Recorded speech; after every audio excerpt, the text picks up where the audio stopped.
Hey, Hello. I sent you an email saying that I couldn't get in, but I got in.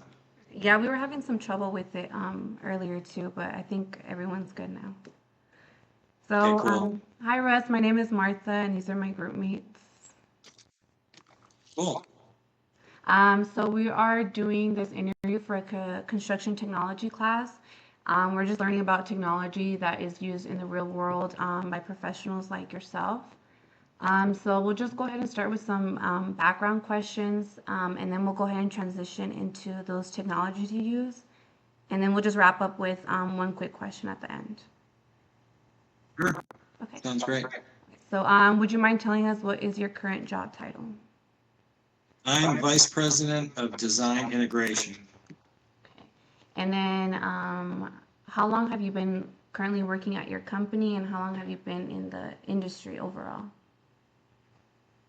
I've been at McCarthy 5.5 years. Getting an echo. Is it through mine, maybe? I don't know. Are you hearing me as an echo, or does it sound okay? No, it sounds okay. It sounds better. Yeah, it's better now. All right, I messed with the volume. Yeah, so I've been here 5.5 years in this role, and I was a practicing architect for 29, call it 25 years, so I don't sound so old. Um, yeah, so I'm a licensed architect, but I work for a contractor now. So, are you And like primarily assigned to like a project or a job site, or are you more like in the office, like corporate level?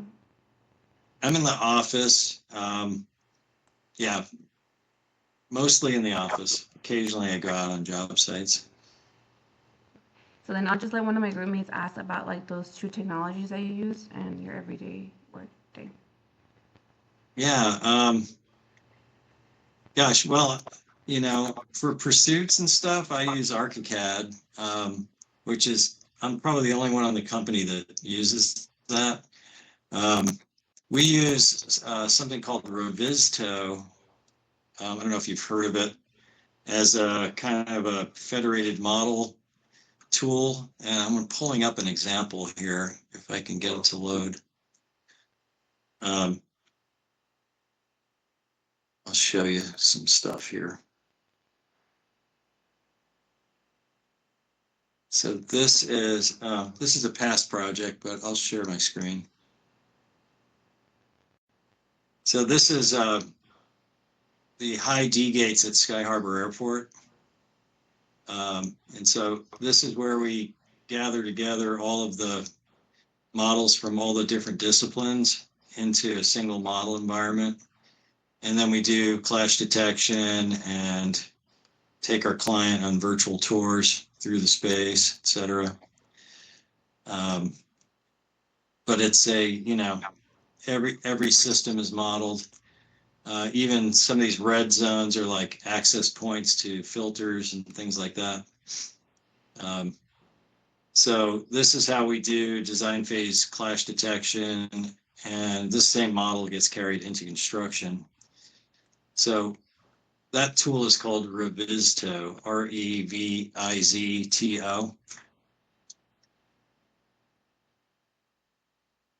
Another thing that I use pretty extensively is, I mean, there's a lot of tools. So I don't know if you only want two, or, but we use we use SharePoint to create like a landing page and track all of these different things for our projects. And this is, we're tracking um, the schedule, and we're tracking the things like how we're organized on a project, like org chart. This happens to be in PowerPoint, but how we organize ourselves into cluster groups.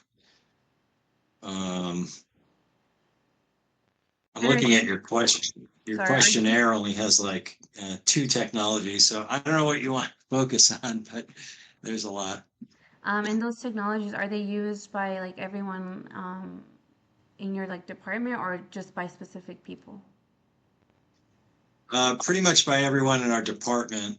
Um, I would say Revit, replace ArchiCAD. I would say ArchiCAD/Revit because part of my team uses Revit and I happen to use ArchiCAD, but we do a lot of like, just basic massing models and things for our project pursuits in one of those tools. And then when we're tracking kind of the performance of the project, we're using Revisto. Because we're not the designers, we're usually working in a collaborative delivery method with our designers. Yeah, our job in my department is to really resolve as many issues as we possibly can before it goes out into the field for construction. So those are probably some key tools there.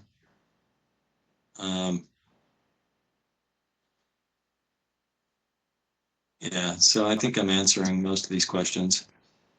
I did have a Yeah, if I could question. ask. I'm sorry, You can go. Okay, I'll go first. Just like with that kind of technology, do you think that's something that might change in the next like 5 to 10 years? Is your company focusing on like adapting different types of technology or more on like focusing what you already use? Well, we're keeping an eye on AI and how it, we also have a lot of, we can get quantities out of these models, but that with AI, there are tools coming that can kind of like extract quantities automatically and tell you how many square feet of whatever that you have without any manual steps. So we're keeping an eye on those sorts of things. Yeah, I think the disruption of AI and everything we do is going to be pretty massive. And we have a whole initiative where we're like trying to restructure, simplify the tools. We use multiple softwares to do the same thing. So we're in a mode right now where we're trying to, narrow down the tools that we use and maybe even have some custom solutions built for us, like on like a Palantir platform that prevents us from having to download data and then re-upload it into another tool. So there's like a lot of movement in that space, and I'm not necessarily 100% focused on that, but we have people in our company that are. So that's kind of, yeah, so we use some authoring tools and we use some kind of analysis tools, I guess you'd call it. And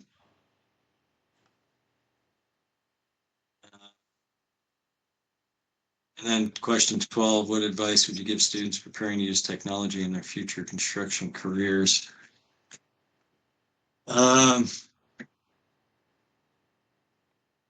Be prepared for change. Let's see. Yeah,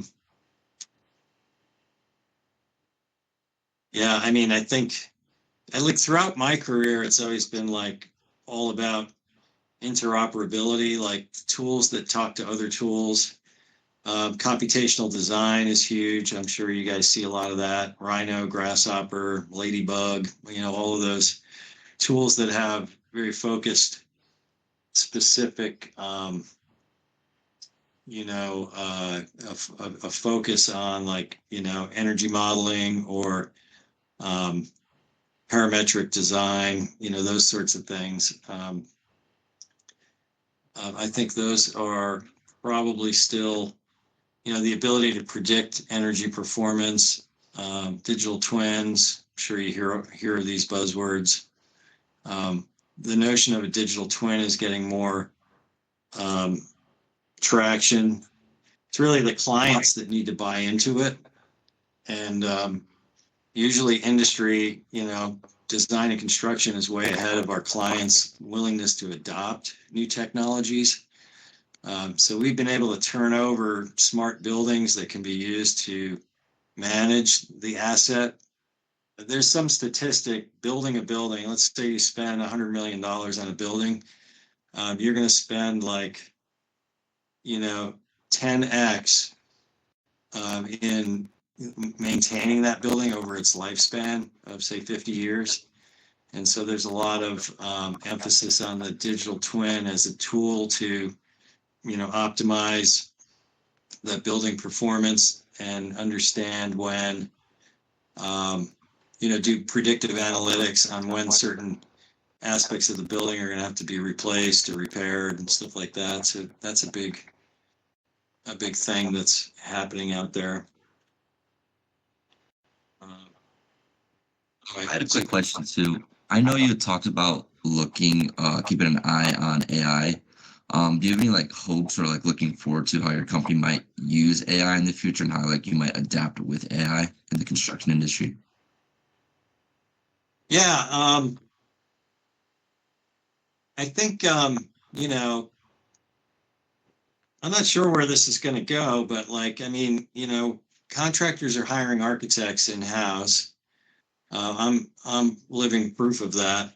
If we can visit with an owner and review 50 different layouts for like an office reconfiguration by just plugging in some parameters into an AI tool, it makes you question whether or not AI will start to like cause a disruption in how what's the role of the architect in 20 years. That's one piece of it. We do a lot of cast in place concrete parking structures. I'm not sure what the future with, there's a disruption in mobility, with, Uber and Lyft and all that stuff, that the prediction was none of us were going to be owning cars anymore, but that, hasn't quite happened yet. So we're still building parking garages, but those garages are very parametric, if you will. They use a very specific span for the beams. And, so we've created a tool in-house that you can describe a footprint anywhere on Earth and tell it how many cars you need, and it will build a Revit model with the click of a button that meets the number of parking spaces you need. The number of handicap spaces are automatically calculated, the number of electric vehicle charging stations.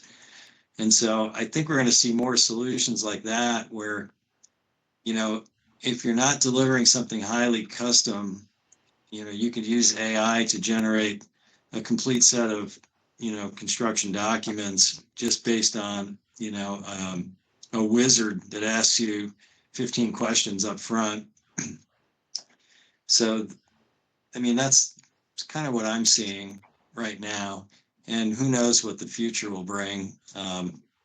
ArchiCAD has a plugin that you can just stack a few boxes, into a general massing and then say, mid-century modern residence, and it'll generate, a rendering. And you guys probably mess around with this kind of stuff.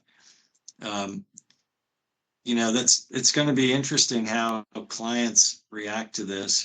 Does it matter if the architect is working for the contractor who's sitting down with the owner over lunch, going over like 15 different variations on, and then we can just skip the step of hiring the architect. I don't want to crush anybody's dreams, but some of these things are going to cause a shift somewhere. So are you all in like the master's program at ASU? So we're actually an undergrad, and we're construction management majors. I am an architect major, but construction management is my minor, and we're just learning about different technologies that different industry professionals use. But I did have a quick question. How would you see like different design software kind of bridge the gap between design and construction teams? Like, do you guys use? Well, I think Revit has created a pretty good ecosystem, Autodesk Construction Cloud, and that keeps getting better and better, where it's, it's starting to embed some scheduling tools, some issue tracking tools, some clash detection tools. And so the same environment that serves as the design environment can live on into the construction phase. And so that feels like a pretty mature solution. Right now, we're using Revisto because it's, you know, a little bit ahead of Autodesk Construction Cloud in a few aspects of it. And it's really friendly to point clouds. And so we fly drones and get, you know, topo data, and we laser scan the interior and exterior of most of our larger projects. And we can slice through those point clouds in Revisto like it's like a gaming engine. So it's much faster and easier to manipulate. Yeah, so you guys are part of the Dell Webb School of Construction then? Gotcha. I did have a quick question. So how do you guys balance pushing new technology while still keeping crews efficient and not like slow down the jobs, if that makes sense? Yeah, that's a good question. There was a lot of people upset when we first started looking at Revisto because, you know, the reaction was, oh, we got Revit, why do we need to do this? And it's just training and kind of change management, you know, getting people to appreciate the value of the tool. One aspect of it that I didn't share is that, you know, it's got a built-in issue tracker. And apparently it wasn't used on this file, but basically you can create issues by tagging them in the 3D, and it automatically places the tag in 2D as well. I'll probably show you a different example, but these are all the projects. So maybe this one. So it's become a replacement for Bluebeam, like where we would ordinarily take a set of construction documents and you know, just mark them up in a dumb PDF environment. This gives us the ability to actually walk around the model and track the issues. It looks like I'm downloading a massive model here. Once it downloads, it'll be easy to manipulate. But How do you guys know like whether to like invest in a certain software? Is it just like someone brings it up and then you guys kind of like investigate, or is it kind of like a collaborative thing that multiple people want to try out? yeah, it's I would say it's a we have like a technology committee that kind of evaluates tools and software and makes recommendations. I mean, we're a pretty big organization nationally. There's like 8,000 of us or something like that across the US. And so, yeah, there's like departments set up to do that. So anyway, the issue tracker, give me one more second to load here. It creates an environment where you basically keep the issue open until it gets resolved, and you can have like a chat dialogue back and forth with any member of the team. The owner can be invited into this environment, all the engineers. So a lot of times there'll be, you know, hundreds of people in these models. And that it's also managing all the two-dimensional documents too. So I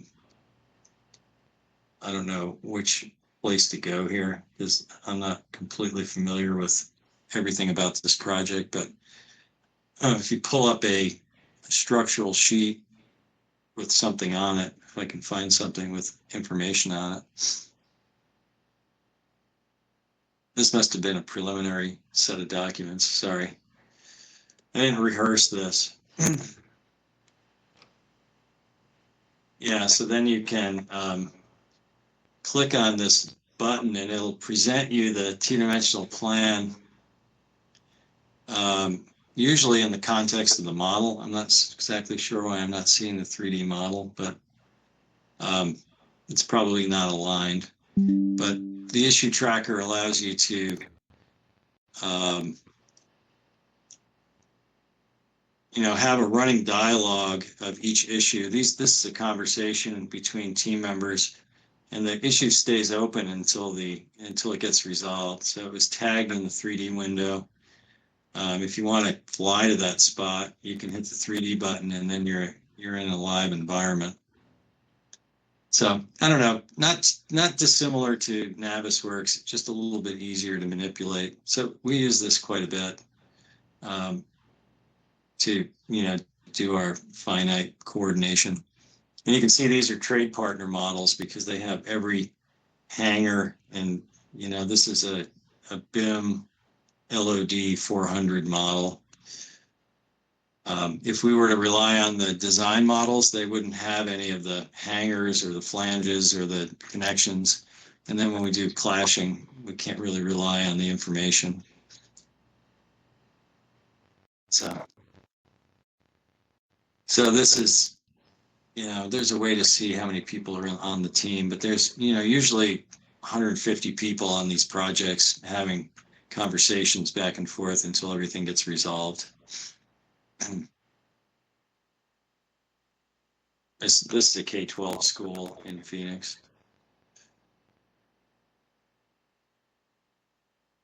So again, you can cut sections. Yeah, I mean, I'm not sure I know the answer to kind of where all this is going, but this is something that, it's been a long time coming. I mean, throughout my entire career, I was an early adopter of BIM in like, say, 1991 or 2. And not a lot of this has changed in all those years. There's just a few new players have come to the table with newer technologies, but it's still kind of the same animal. I mean, the big change will come when they no longer require drawings. If a model could become the construction documents, and they can figure out that's a lawyer and insurance issue. They have to figure out how to these structural elements are the ownership of the structural engineer, but they're not responsible for the building envelope, which is the responsibility of the architect. And so if somebody can figure out how to sort of lock and control the information in a federated model so that each of the disciplines had ownership of it, I think that's the roadblock to eliminating drawings altogether and then just building from models.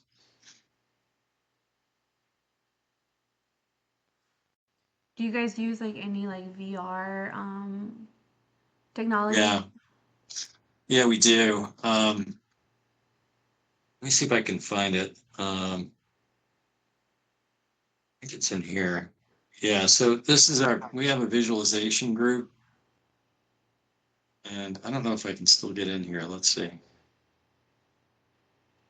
Ooh. Oh, log in. Here we go. It's like top secret. So don't screen capture. Just kidding. Yeah, we do, VR. We do physical models. Here's an example of like being able to let the doctors manipulate devices inside of a, hospital suite, to get all. So this is like a virtual mock-up, if you will. So we do a lot of that. Sometimes we'll build physical mock-ups. Let's see.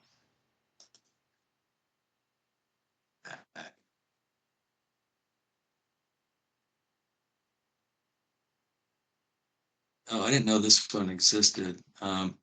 So this is an interactive environment. This is the office that I'm sitting in. So I've never played around with this one before. But like, here's a training room. And here's a break area. So we can do any variety of these things. Here's another training room. There's some stuff playing on the screen there. And I think this flies you to another spot. Or that takes you somewhere else. Yeah, so we do a lot of this stuff in our visualization group. Figure out how to get back. We do construction sequencing. I think that's probably what this is.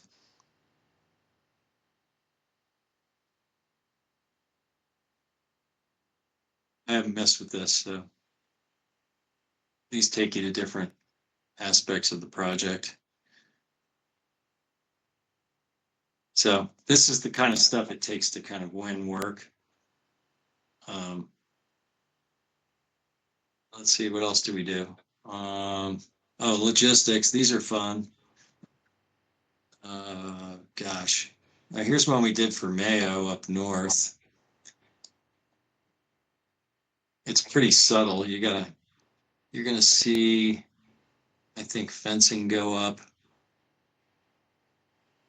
Now maybe these are stills, but sometimes we'll, have trucks moving around.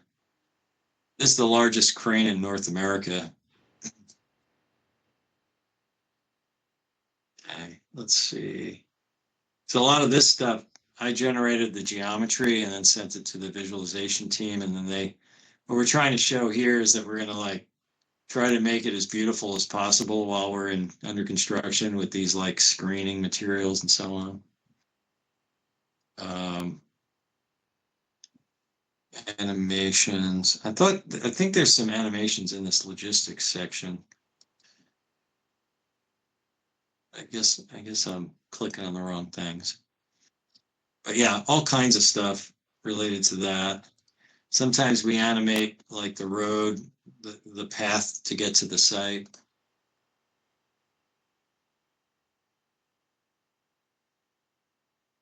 Here's a video.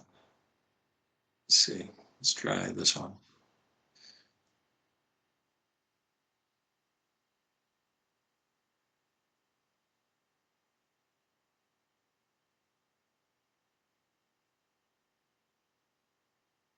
Well, this is San Quentin. We did a project at the prison in California.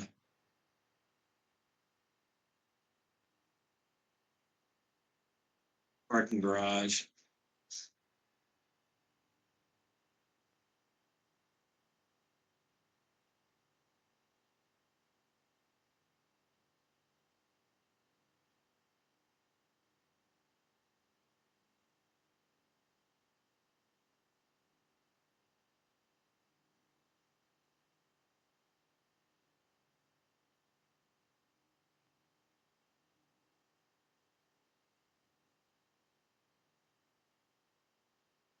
These are those flow diagrams.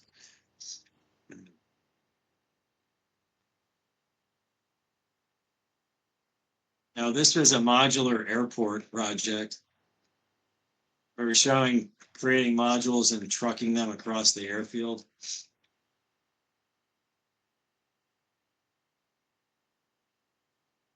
Now, this is the Bright Line. We're working on the Bright Line high-speed rail.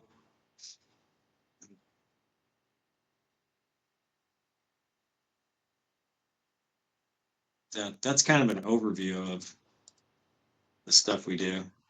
We do a lot.